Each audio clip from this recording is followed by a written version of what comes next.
Hello and welcome to day 11. Day 11. Big news though. Big news. Yesterday, we hit 100 miles.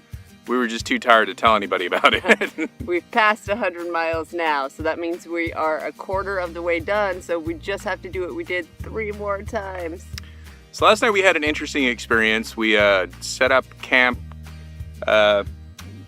It wasn't super rural, so there was like houses nearby, but there's still just some, vacant land. Outside of the town of Husband. Yes. So we set up camp and we're there for a little while, and a guy came over and he was very insistent that we should come to his house. Now, as you've known from watching our other videos, everyone's like super generous and welcoming, so we're often invited to people's homes to spend the night or have lunch or drink tea or what have you. So we had already set up, we were about to go to sleep, so we're like, no, we need to go to bed. But he was like just super insistent. The Google Translate app was not working so well. So we had Rowan call her brother, who speaks Arabic, and translate.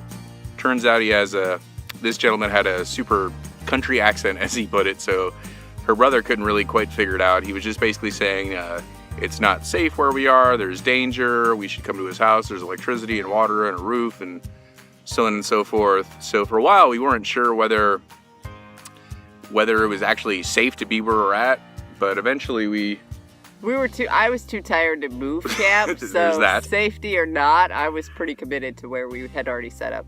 Yeah, so eventually we concluded he was just like, I don't understand why you would choose to sleep outside. What a weird choice. I have a house. You don't have to live like homeless people.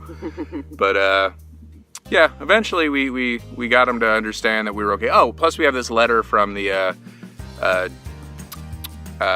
who is it? Yeah. Yes, there we go. Ministry of Tourism and Antiquities that says, these American hikers are hiking through the area. We're camping in rural areas. Just kind of explaining what we're doing. So yeah, it all worked out eventually. We went to sleep, and then surprise, we woke up this morning and we had some other people invite us for some more shy. So a little bit of a late start, but we've got our morning tea in us. All right, so we'll catch you guys next time. Bye now. Well, hello again. So we are now in the town of Madaba. We hiked way up the hill today to Mount Nebo, which is where when Moses had been wandering through the desert with the Jews for 40 years, and he God showed him where the promised land was. That's where he saw it from. So, doesn't mean much to this atheist, but hey.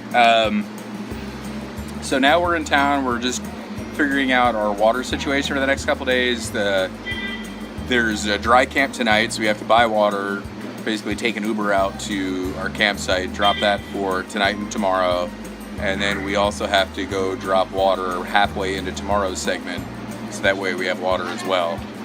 So yeah, much different experience than hiking national forest land in the States. A lot more planning, a lot more chance of something bad happening if we don't get all our ducks in a row up front.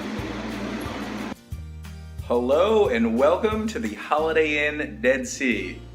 You're wondering why we're wearing these fancy robes. And why are we at the Dead Sea? And why do I have fancy slippers?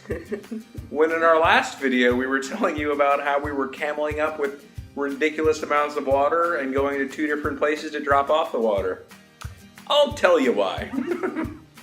We hopped in an Uber. I put in the different coordinates for our campsite for tonight, and then for halfway through tomorrow to drop off the water, and then back to Mount Nebo, where we were gonna continue our hike.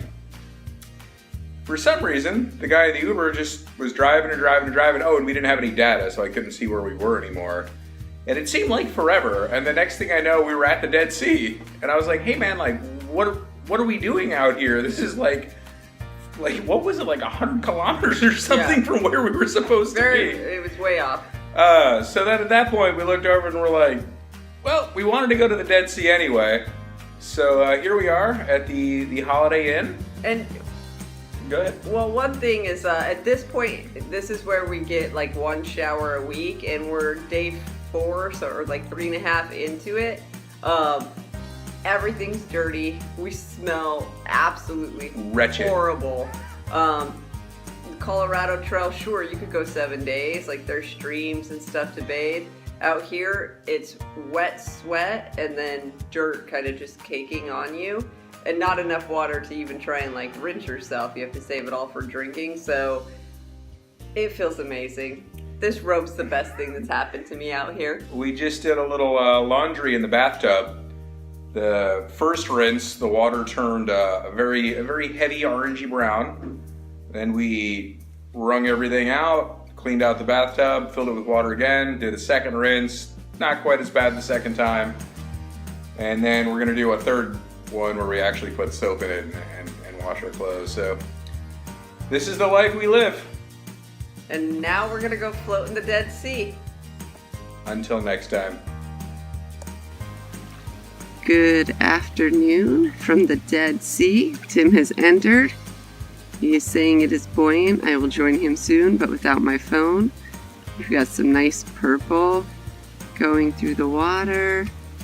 And apparently this is supposed to be very good for your skin with 21 different minerals. So here I go.